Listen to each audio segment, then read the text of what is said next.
செங்கல்பட்டு மாவட்டம் கல்பாக்கம் அருகே இரு மீனவ கிராமத்தினரிடையே கோயில் திருவிழா சம்பந்தமாக ஏற்பட்ட மோதல் கலவரமாக உருவெடுத்து ஊரையே கதிகலங்க வைத்துள்ளது.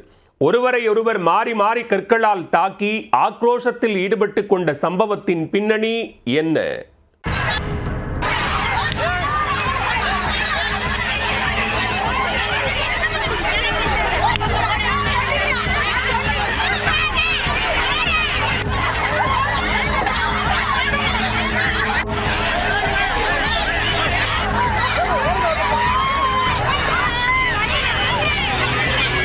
செங்கல்பட்டு மாவட்டம் கல்பாக்கம் அடுத்த புதுப்பட்டினம் மற்றும் உய்யாலிக்குப்பம் மீனவர்களுக்கிடையே பொது இடம் சம்பந்தமாக கடந்த 2 ஆண்டுகளுக்கும் மேலாக கடும் பிரச்சனை நீடித்து வருகிறது. இந்நிலையில் திங்கட்கிழமை புதுப்பட்டினம் மீனவர் பகுதியில் அமைந்துள்ள அங்காளம்மன் ஆலயத்தில் மயான கொள்ளை திருவிழா நடைபெற இருந்தது. இதனை முன்னிட்டு ஞாயிற்றுக்கிழமை என்று பால்குடம் எடுக்கும் நிகழ்ச்சி நடைபெற்ற போது புதுப்பட்டினம் மீனவர்களை தங்கள் எல்லையில் யாரும் பால்குடம் எடுத்து செல்லக்கூடாது என்று தடுத்து நிறுத்தி உய்யாலிக்குப்பம் மீனவர்கள் பிரச்சனை செய்துள்ளனர்.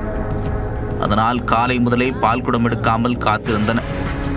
இதனால் புதுப்பட்டினம் மீனவர் பகுதி மக்கள் போலீசில் புகார் அளிக்க அதிகாரிகள் உய்யாலிக்குப்பம் மீனவர்களுடன் பேச்சுவார்த்தை நடத்தினர். ஆனால் அதில் உடன்பாடு ஏற்படாததால் பொறுமை இழந்த எதிர்த்தரப்பினர் வாக்குவாதத்தில் ஈடுபட்டனர்.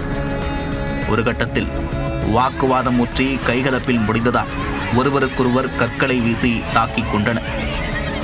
அதில் ஊரே கலவரக்காடாக மாற ஆக்ரோஷ மோதலில் ஈடுபட்ட பலரும் மண்டை உடைந்து படுகாயமடைந்தனர்.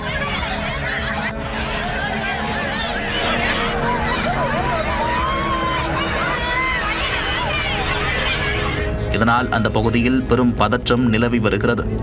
தொடர்ந்து திருவிழாக்கள் நடைபெறுமா என்று பதற்றமான சூழலில் ஞாயிற்றுக்கிழமை இரவு திட்டமிட்ட அனைத்து கோவில் நிகழ்ச்சிகளும் ரத்து செய்யப்பட்டன.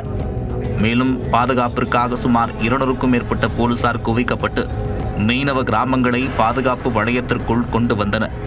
கலவரத்தை தூண்டும் வகையில் நடந்து கொண்டால் சம்பந்தப்பட்டவர்கள் மீது கடும் நடவடிக்கை எடுக்கப்படும் என்று போலீசார் எச்சரித்துள்ளனர்.